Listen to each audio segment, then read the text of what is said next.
Selamat pagi, Bapak Ibu Saudara sekalian. Selamat datang dalam acara Sarapan Sabda bersama saya, Pak Saparman. Sarapan kita pagi hari ini diambil dari Injil Matius, pasal yang ke-8, ayat 23, Injil Matius, pasal yang ke-8, ayat yang ke-23 sampai dengan ayat yang ke-27. Injil Matius pasal yang ke-8 ayat 23 sampai dengan 27. Lalu Yesus naik ke dalam perahu dan murid-muridnya pun mengikutinya. Sekonyong-konyong mengamuklah angin ribut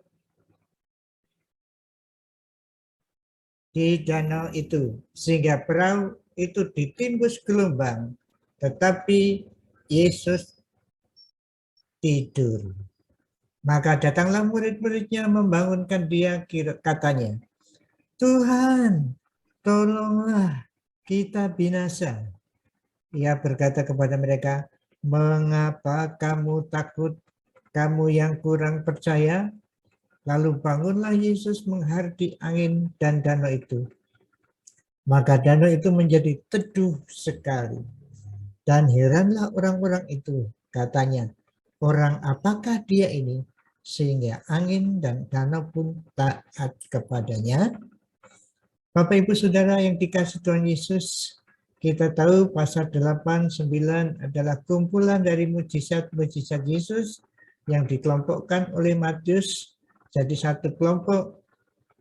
Dan maksud Matius ingin membuktikan bahwa Mesias, segala raja dari Raja Israel itu pada waktu datang akan banyak mujizat. Dan mujizat kesembuhan sudah kita renungkan dalam ayat-ayat sebelumnya. Kali ini mujizat Sang Mesias, Sang Juru Selamat, berkuasa atas penyakit, atas setan, penyakit jasmani, atas setan, roh-roh jahat. Tetapi juga dalam ayat-ayat ini menjelaskan bahwa Sang Mesias menguasai alam semesta. Tuhan Yesus berkuasa atas alam semesta. Jadi ayat-ayat ini terbukti betul dan ditulis oleh Matius untuk memberitahukan kepada pembaca Sang Mesias yang direncanakan persis seperti yang ditulis dalam Perjanjian Lama. Pada waktu Mesias datang, pada waktu Raja itu datang, akan banyak mujizat, dan terjadilah di ayat-ayat ini. Dan ayat-ayat ini sudah dijelaskan di atas tadi, Yesus menguasai alam semesta. Nah, tetapi juga dalam ayat-ayat ini mengandung cerita narasi mengenai perjalanan Yesus dalam pelayanannya di Palestina bersama-sama murid-muridnya. Perhatikan ayat 23, Yesus naik ke dalam perahu dan murid-muridnya pun mengikutinya. Perhatikan di sini, murid-muridnya pun mengikutinya. Murid-murid ini adalah murid-murid yang taat, murid-murid yang setia, murid-murid yang beriman. Kemanapun Yesus pergi, murid-muridnya mengikutinya. Nah, Yesus naik ke dalam perahu.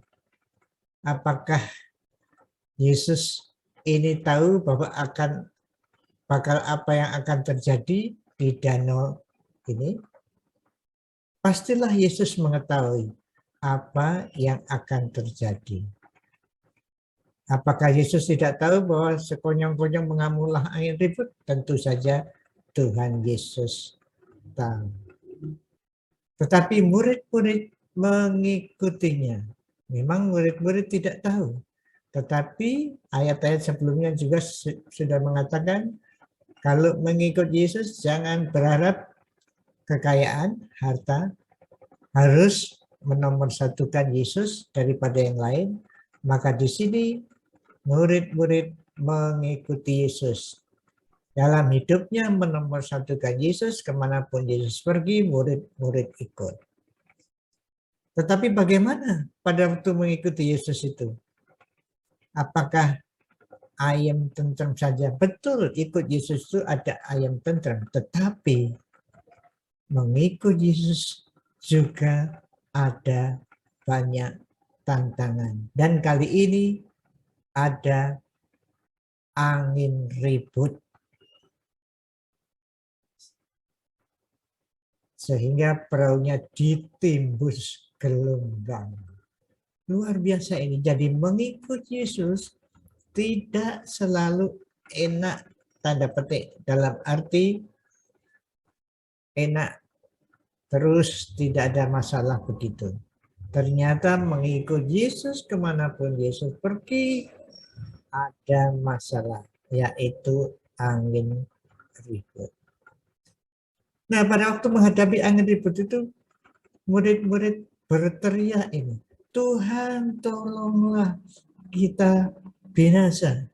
Saudaraku yang dikasih Tuhan Yesus, situasi ini, Danau Galilea ini seperti ini, dikelilingi gunung, sehingga saat tertentu atau tiba-tiba ada angin ribut, dan dalam kisah ini betul-betul terjadi angin ribut, bahkan dikatakan di situ perahu itu ditimbus gelombang. Jadi rupanya ditimbus gelombang itu gelombangnya lebih tinggi daripada perahu itu. Dan kata bahasa Yunani seismos itu seperti seismografik yaitu apa? Gempa bumi ya. Rupanya ini ada gelombang tinggi sekali, jelas melampaui itu, sehingga kayak terjadi gempa bumi, dan mungkin juga terjadi gempa bumi, jadi ada goncangan yang hebat. Nah, murid-murid ini diantaranya adalah nelayan. Jadi nelayan sudah biasa menghadapi angin ribut seperti itu. Tetapi dalam kasus ini angin ributnya sangat besar, sehingga perahunya ditimbus gelombang. Ini betul-betul situasi yang membahayakan. Situasi menghadapi maut. Katanya, Tuhan tolonglah kita binasa. Murid-murid yang berpengalaman dalam memancing ikan atau mencari ikan di danau itu pun sadar bahwa hidupnya sedang menuju kebinasaan. Bagaimana saudaraku yang dikasih Tuhan? Bapak Ibu sudah menerima Tuhan Yesus Kristus sebagai Tuhan Juru Selamat, dan memang ada ayam tentrem dalam hidup saudara. Tetapi Bapak Ibu Saudara, jangan heran karena Bapak Ibu Saudara tidak bebas dari masalah, tidak bebas dari angin ribut, bahkan yang mengerikan, sehingga mereka takut sekali. Tetapi Tuhan Yesus berkata, mengapa kamu takut? Kamu yang kurang percaya. Saudaraku yang dikasih Tuhan Yesus, rupanya rasa takut sekali itu ditegur Tuhan Yesus sebagai kurang percaya. Nah, ini betul-betul takut saudara, mau mati, akan binasa. Ini normal dan sangat normal bagi orang Kristen yang beriman. Ini pun terjadi seperti murid-murid ini. Tetapi Tuhan Yesus mengingatkan, kamu kurang percaya. Bapak Ibu Saudara yang dikasih Tuhan Yesus, pada waktu saudara menghadapi bahaya yang mungkin mendekati maut, apa yang Bapak Ibu lakukan? Saya kira tepat seperti apa yang dikatakan dalam ayat ini. Murid-muridnya langsung, tolonglah berseru kepada Tuhan. Bersama Yesus di perahu juga bisa ada angin. Demikian juga saudara dan saya hidup bersama-sama dengan Tuhan Yesus masih menghadapi masalah, bukan terlepas dari masalah. Namun demikian, bersama Yesus masalah dapat diselesaikan. Perhatikan ini. Sederhana sekali. Lalu bangunlah Yesus menghadapi angin dan danau itu, maka danau itu menjadi teduh sekali.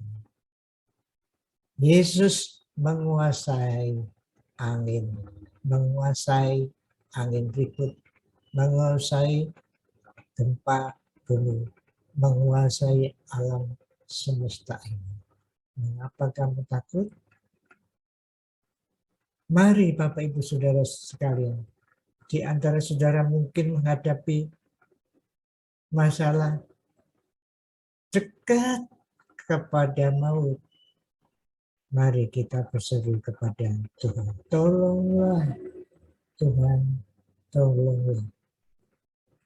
Tuhan Yesus mengendaki menolong muridnya yang minta tolong. Beberapa tahun yang lalu, 5 tahun yang lalu saya sakit. Sakitnya pertama hernia, kemudian dioperasi. Beberapa hari kemudian sembuh, tetapi ternyata ada gangguan yang disebut apa itu namanya stroke, ya, gejala stroke. Jadi harus ke rumah sakit lagi, stroke. 4 hari sembuh, kemudian diobati, lalu kontrol dokter. Pada waktu kontrol dokter, dokter mengatakan kepada saya, karena saya sulit ke pipis, dokter mengusulkan supaya saya ke dokter urologi, dan saya datang ke dokter urologi, diputuskan langsung harus operasi, dan saya ikut saja langsung operasi. Dan pada waktu akan dioperasi, dites segala-galanya, maka terdapat kreatin darah saya itu 11, itu normal 1,2 ya, 1,2 atau 0,91 sampai 1,2. Jadi saya harus cuci darah. Nah, betapa takutnya keluarga saya. Kakak saya sakit gara-gara mendengar saya cuci darah. Istri saya kemudian tanya kepada siapa tanya kepada temannya dokter, tapi rupanya dia tidak begitu takut seperti kakak saya yang tadi, karena saya tidak punya pengalaman cuci darah, jadi tidak usah takut. Jadi ketakutan pertama cuci darah lepas dari istri saya. Nah, saya yang mengalami ya menyerah saja. Kemudian setelah dioperasi selesai, masalah berikutnya adalah apakah ganas kanker yang ada di tumor yang ada di prostat itu. Jadi tunggu, ketegangan bukan sudah operasi, sudah tadinya ketegangan cuci darah, kemudian sekarang ketegangan hasil operasinya itu selesai, tapi apakah ganas atau bukan tumor yang dioperasi dalam prostat? Ternyata tidak, puji Tuhan. Kemudian hampir pulang. Pada suatu saat, pada waktu hampir pulang, tiba-tiba saya panas. 39, saya sudah tidak ingat itu. 39,9. Lalu istri saya telepon kemana-mana, kelompok grup doa, mendoakan saya. Ini ketegangan yang ketiga. Mendekati maut, menakutkan sekali. Dan pada saat seperti itu istri saya berdoa dan minta kelompok doa atau teman-temannya satu WA grup mendoakan. Dan ternyata panas saya selesai turun. Berikutnya sesudah sembuh, ada teman-teman yang ngomong-ngomong kemudian katanya seorang yang seumur saya itu kalau panasnya sampai 40 derajat Celcius itu selesai. Dan saya waktu itu 39,9 dekat kepada mau. Tapi yang dilakukan itu saya adalah berdoa. Mari saudaraku yang dikasih Tuhan. Mungkin saat ini saudara juga seperti ini. Mempunyai masalah atau sakit, mendekati maut. Sama seperti para murid tadi. Mendekati binasa. Satu-satunya cara adalah tolonglah Tuhan, tolonglah. Mari Bapak Ibu Saudaraku pagi hari ini. Pertama, murid Yesus masih bisa mengalami masalah yang besar. Tetapi bersama Yesus ada pertolongan. Mesias kita, juru selamat kita, mengatasi segala-galanya. Kuasanya atas penyakit, kuasanya atas roh-roh jahat, dan kuasanya atas alam semesta ada.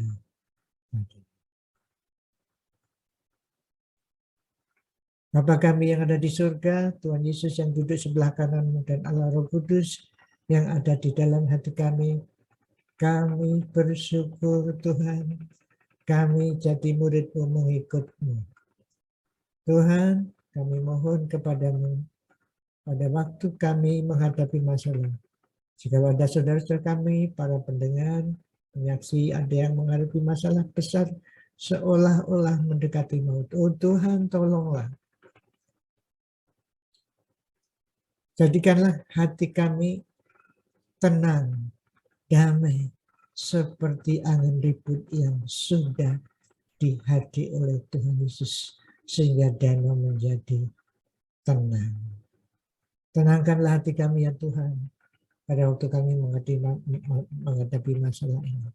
Biarlah damai sejahtera-Mu ada di dalam kami, di tengah-tengah masalah apapun juga. Terima kasih Tuhan Yesus, terima kasih atas penyertaan-Mu. Dalam nama-Mu kami berdoa. Amin.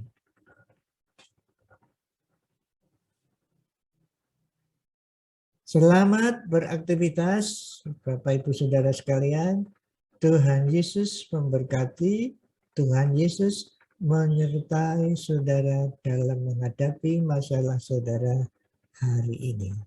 Amin.